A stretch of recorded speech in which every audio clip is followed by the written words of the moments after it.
Qu'as-tu appris de nouveau aujourd'hui? Qu'as-tu appris de nouveau cette semaine? Parce qu'en fait, dans la vie, il y a deux catégories de personnes. Ceux qui apprennent tous les jours et ceux qui finalement n'apprennent plus, pensent qu'ils savent à peu près tout. Et figure-toi que l'une des grosses différences entre les gens qui réussissent et les gens qui échouent, c'est leur capacité à être en permanence en train d'apprendre, d'étudier. On va voir comment ça marche dans cette vidéo. À tout de suite.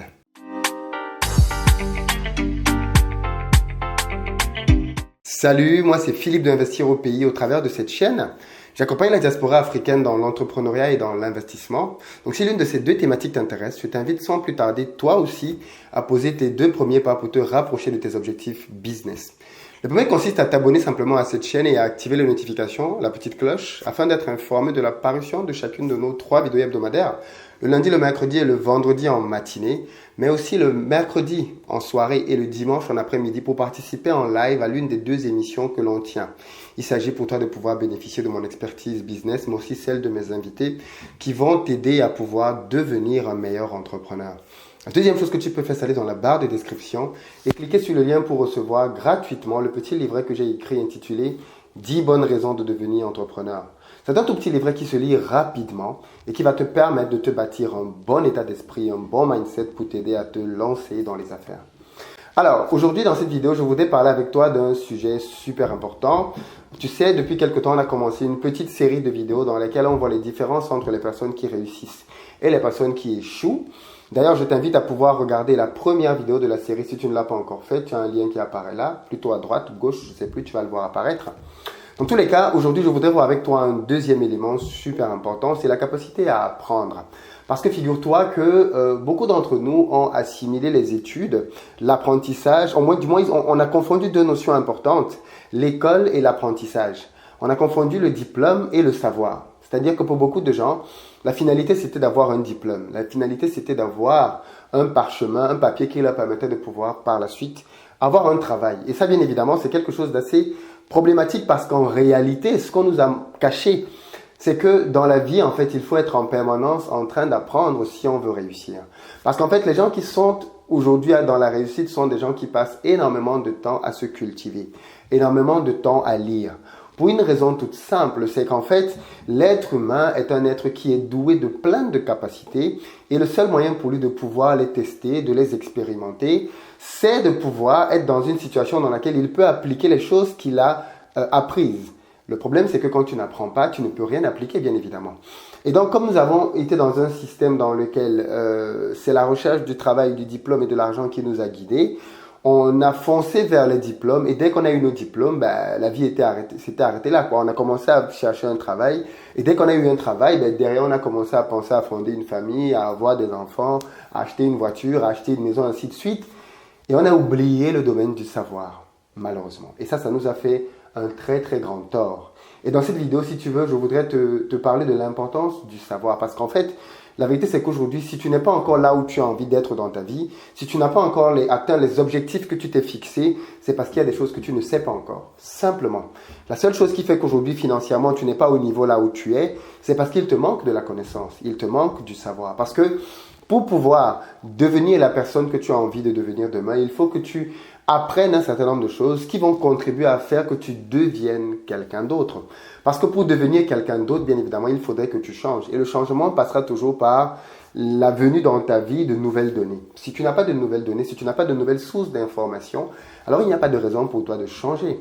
Si tu attends que les événements se produisent pour que tu décides de changer, alors tu n'as pas compris que les changements, on ne les subit pas, on les provoque en fait. Et le moyen que tu as de provoquer les changements consiste toi-même à devenir acteur et non spectateur de ta vie, comme j'aime souvent le dire et souvent le rappeler dans cette chaîne. Figure-toi que je me suis rendu compte que quand je discute avec des gens autour de moi, et moi aussi d'ailleurs, j'étais bien dans le cas dont je t'ai parlé tout à l'heure après mes études. Alors moi, c'est un peu particulier parce que j'ai grandi dans une famille dans laquelle, si tu as vu les interviews avec mon père, il nous a quand même poussé à lire depuis qu'on est petit et à accorder pas mal d'importance à la lecture. Mais je me suis rendu compte en grandissant que c'était un peu particulier parce que beaucoup de gens n'avaient pas ce contexte-là. Beaucoup de gens n'avaient pas du tout cette manière de voir-là. Et j'aime bien prendre l'exemple d'un de mes anciens camarades et potes, Olivier Madiba, que tu connais peut-être, qui a créé un jeu vidéo. C'est le premier d'ailleurs à avoir créé un jeu vidéo en Afrique subsaharienne francophone. C'est bizarre, n'est-ce pas, de se dire que quelqu'un peut penser à créer un jeu vidéo en Afrique. alors qu'il n'a supposément pas marché pour ça. Eh bien, figure-toi qu'Olivier, c'est quelqu'un que j'ai connu quand on était en première scientifique. C'était mon voisin de quartier et même du coup à l'école. Donc c'est quelqu'un avec qui j'ai vécu pas mal de temps quand même. D'ailleurs, coucou Olivier, si tu regardes cette vidéo. Et ce qui est marrant, c'est que les projets qu'il a réalisés plus de 10 ans après, je l'ai vu les nourrir depuis qu'on était en première terminale. Mais au-delà de ça, j'ai vu qu'Olivier, c'était quelqu'un qui passait beaucoup de temps dans les bouquins. Olivier, c'est quelqu'un qui lisait pas mal, alors pas de manière astronomique, mais pour moi qui ne lisais rien du tout à l'époque, c'était très surprenant d'avoir un camarade de classe en première qui ne se contente pas de lire les ouvrages qui sont au programme, mais qui décide d'avoir la curiosité de lire d'autres livres. Je l'ai vu lire Bernard Weber, c'est avec lui que j'ai découvert Les Fourmis, que j'ai découvert Paulo Coelho, L'Alchimiste, et avec lui, tu vois, j'ai commencé à découvrir l'univers d'une lecture différente de celle que je pouvais lire, qui était une lecture finalement très académicienne. Avec lui, je suis entré dans l'univers du roman et j'ai commencé à découvrir et explorer cet autre type de livre-là. Mais qu'est-ce que j'ai découvert? C'est que finalement, des gens comme Olivier, qui étaient très atypiques à notre époque, sont devenus aujourd'hui de grands créateurs. Olivier, aujourd'hui, est reconnu pour son talent créatif. Il a créé un jeu vidéo, mais il a créé plein d'autres choses. Et il ne se passe pas un mois ou un trimestre sans que son entreprise, KiroGame, ne mette en avant un nouveau produit et une nouvelle solution. Mais tout ça, tu vois, je pense que ça vient du fait qu'il a baigné dans un environnement dans lequel il a constamment été dans la recherche, dans la lecture et dans la non-satisfaction de ce qu'il savait déjà. Il avait des raisonnements en première que je ne comprenais pas du tout, parce que j'estimais que c'était pas, enfin, clairement, c'était pas commun à notre époque d'avoir des gens qui voyaient les choses comme lui, qui comprenaient les choses comme lui. Il était d'ailleurs très souvent, du coup, incompris au milieu de nous et parfois raillé. Mais c'est Olivier qui avait raison, et je pense qu'il doit grandement la personne qu'il est devenu aujourd'hui au bouquin. Je te parle d'Olivier parce qu'aujourd'hui c'est quelqu'un de très connu. C'est quelqu'un qui a gagné des prix un peu partout, qui a d'ailleurs été l'un des, je crois que c'est Yale African Leader, l'un des jeunes Africains qui sont allés aux États-Unis pour rencontrer Barack Obama. Donc ça te met quand même le personnage, quoi. C'est quelqu'un qui a quand même une certaine notoriété aujourd'hui en Afrique, dans son domaine, dans son expertise, et c'est quelqu'un qui est très jeune. Et tout ça, il est devenu, je pense, en grande partie grâce aux bouquins qui lui ont permis de rêver et par la suite de se mettre en action. Donc le cas d'Olivier est un cas qui n'est pas unique, mais c'est un exemple pour te montrer ce que les bouquins peuvent faire dans la vie de quelqu'un. Et je pense que tu gagnerais toi aussi à te pencher sur les livres. Parce que si tu as envie de devenir quelqu'un de X, Y, Z demain, la première chose qu'il faut que tu te demandes, c'est qu'est-ce qui m'empêche de le devenir aujourd'hui. Et il y a des chances que tu te rendes compte que c'est un manque de savoir, c'est un manque de connaissances, c'est un besoin de formation qu'il faut que tu puisses avoir. Qui dit formation dit que tu dois forcément te tourner vers une discipline dans laquelle tu vas lire, dans laquelle tu vas apprendre des choses. Et ça, c'est une caractéristique justement des gens qui ont réussi. Tu vas te rendre compte que les personnes qui ont des fortunes, les personnes qui ont beaucoup d'argent, même des personnes qui osent te parler de leur vie au quotidien, tu te rends compte que ce sont les gens qui ont sacré la lecture. Malgré toutes les occupations qu'elles peuvent avoir, elles trouvent le temps de se fixer 1 heure, que ce soit à 5 heures du matin, à 4 heures parfois même, pour prendre le temps de lire, de se replonger et d'apprendre. Parce qu'en fait, plus tu apprends et plus tu peux faire des choses différentes. Et ça, je m'en suis bien rendu compte moi aussi au niveau du business, c'est que comme je lis un peu à gauche, à droite, et je lis un peu de tout justement dans plusieurs domaines, je me suis rendu compte que j'ai souvent eu des idées business, mais que j'ai tiré d'autres domaines en fait. C'est-à-dire, je lisais un livre sur l'histoire, et ce que j'ai appris dans ce livre-là m'a donné une idée ou une inspiration que j'applique aujourd'hui dans le business. Ça peut te sembler totalement bizarre, mais en fait, le cerveau travaille comme ça en faisant des connexions. Et plus tu vas donner à ton cerveau de la matière première, plus ton cerveau va pouvoir travailler au niveau de ton génie créatif. Très peu de personnes créent aujourd'hui, malheureusement, parce que le système éducatif a tué la créativité qui sommeille en chacun d'entre nous. Mais la bonne nouvelle, c'est que tu peux le réveiller, tu peux redevenir cette personne hyper créative. Premièrement, en prenant conscience de cela. Deuxièmement, en te mettant dans les bouquins pour lire et apprendre. Mais il n'y a pas qu'au travers des bouquins, il y a au travers de bonnes émissions, au travers de bonnes chaînes YouTube, j'espère comme celle-ci. Dans tous les cas, rentrer dans un mécanisme d'apprentissage qui va faire que tu ne te satisferas plus du tout de ce que tu sais aujourd'hui. Parce que malheureusement, beaucoup d'entre nous, il faut se dire la vérité, nous ne savons pas grand-chose. Mais l'orgueil qui est en nous fait que nous pensons le contraire. Nous pensons que nous savons. Et ça, c'est bien évidemment l'un des premiers torts. C'est celui de croire que tu sais quand en réalité, tu ne sais rien. Celui qui ne sait pas grand-chose travaille pour savoir. Mais ce qui est intéressant avec le savoir, c'est que plus tu apprends, plus tu réalises que tu ne sais pas grand-chose en fait.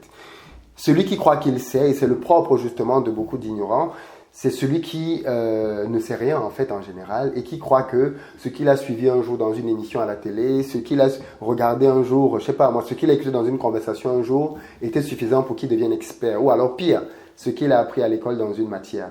Et ça, je ne dis pas ça pour te blesser, mais je dis ça parce que c'est le propre de beaucoup de personnes autour de moi. Et ça, c'est partout. C'est pas propre à l'Afrique, c'est pas propre à l'Europe, c'est le propre partout. Les gens pensent qu'ils savent des choses intuitivement parce qu'ils ont écouté quelque chose ou lu quelque chose ou appris quelque chose à l'école. Alors qu'en fait, ce qu'ils ont appris est totalement rudimentaire.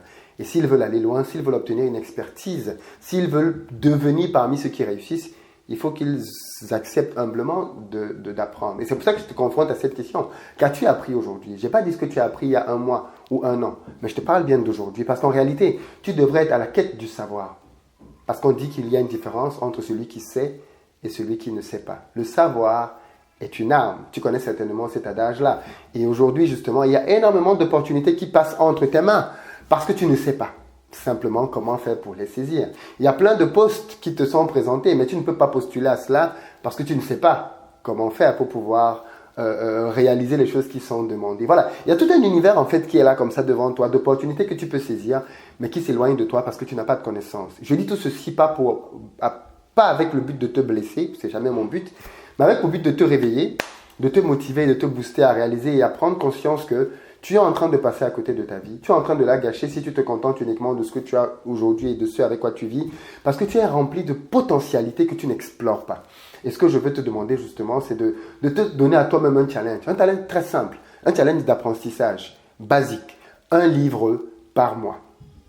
Vraiment un livre par mois. C'est beaucoup, un mois. Franchement, même si tu prends un livre de 100 pages et décide de le lire en un mois, c'est 3 pages par jour. 3 pages par jour, mais à la fin de l'année, tu auras lu 12 bouquins. Et 12 bouquins, 12 bons bouquins déjà, ce sera une base pour révolutionner pas mal de choses. Et comme j'aime souvent le dire, 2 bons bouquins avec lesquels tu peux commencer et qui vont t'aider à te lancer, notamment dans le domaine du business, sont Réfléchir et devenir riche de Napoléon Hill et Père riche, Père pauvre comment je l'appelle là, Robert Kiyosaki. Mais tu as d'autres livres que tu peux prendre qui sont des basiques dans le domaine du business. La chèvre de ma mère, c'est aussi un très bon bouquin qui est écrit par un Africain, Monsieur Kinyama, que tu peux aussi lire. Le 4e bouquin que tu peux prendre pour avoir des bonnes bases business, c'est L'homme le plus riche de Babylone. Ce sont des livres qui vont te donner une bonne base et qui vont te faire commencer juste à te questionner. Et si tu as déjà lu quelques-uns de ces bouquins, alors va plus loin et lis d'autres bouquins en fonction de ce que tu veux faire et de ce que tu veux devenir. Mais dans tous les cas, prends bien conscience aujourd'hui que le savoir est une arme. Et que si tu veux être davantage outillé, il faut que tu te cultives. Et la question que j'ai pour toi, avant de se séparer, est très simple en fait. Qu'as-tu appris aujourd'hui? Qu'as-tu appris cette semaine? Je voudrais que tu me dises dans les commentaires quelle est la dernière chose que tu as appris, ce que tu ne savais pas, quand est-ce que tu l'as appris et surtout comment est-ce que ça peut t'aider aujourd'hui que tu le sais. Comment est-ce que tu peux mettre en application cette nouvelle connaissance, ce nouveau savoir pour t'aider à devenir quelqu'un de différent, de meilleur ou du moins de te rapprocher de la personne que tu souhaites devenir un peu plus tard. J'espère que cette vidéo t'a plu. Je t'invite à la partager à toutes les personnes qui veulent réussir, à toutes les personnes qui ont soif de devenir d'autres personnes, ou alors à toutes ces personnes qui sont stagnantes dans leur vie, qui ne comprennent pas pourquoi est-ce que les choses n'avancent pas. C'est peut-être parce que justement, elles ne prennent pas les bonnes décisions, les bonnes démarches et le bon chemin pour aller vers la réussite. À très bientôt.